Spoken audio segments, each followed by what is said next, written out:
浮夢世界如無世態，越看得真，感想越怪。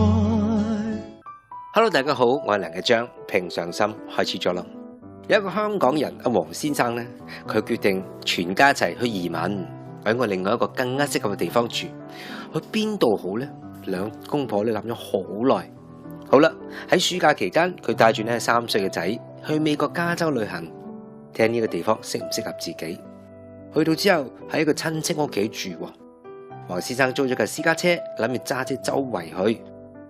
親戚咧俾咗個好新嘅兒童安全椅，即係嗰啲叫卡士咧，俾咗佢之後就話：美國規定細路仔咧坐車一定要坐呢啲嘅卡士噶，嗱，俾你用，咁你走嘅時候俾翻我就得噶啦，嗱，唔好整污糟啊！2個禮拜之後，黃先生俾翻佢啦。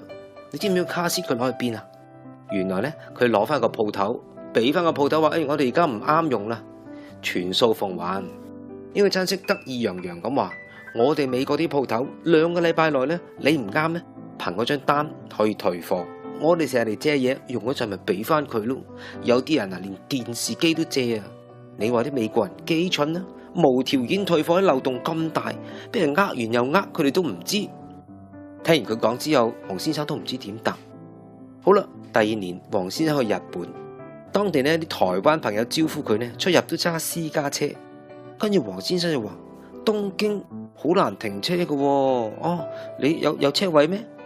咁呢個朋友就話：唔係噶，政府規定要有車位先准賣車，所以其實都唔係咁多車啫。黃先生話：咁你有車位咩？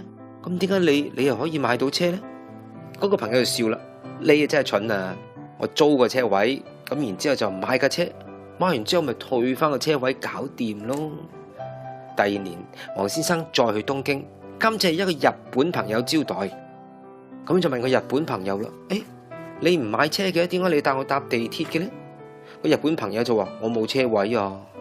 咁跟住黃先生就話：你唔好似我有個朋友咁，你租個車位，買完車咪又放翻去咯。呢個日本朋友就話：其實我知呢個城市好多漏洞，好似我媽媽住喺鄉下，我將個戶籍搬過去買車咁咪得咯。但其實實際上我點解要咁呃人呢？我呃咗人之後，人哋會點睇我呢？無謂啦，正派嘅人唔會走呢啲漏洞。聽完佢講之後，黃先生先發現，原來正派嘅人係唔會做呢啲事，唔係因為人哋蠢，係因為人哋將每一件事都建基喺誠信嗰度，希望你自己自律。當你唔自律嘅時候，你侮辱嘅唔係人哋，其實侮辱嘅係自己。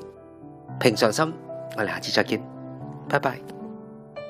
什麼作戰常迷亂這心啊，常被東西西左右亂困，常在猜測得失好壞動向，總不知告竟，始終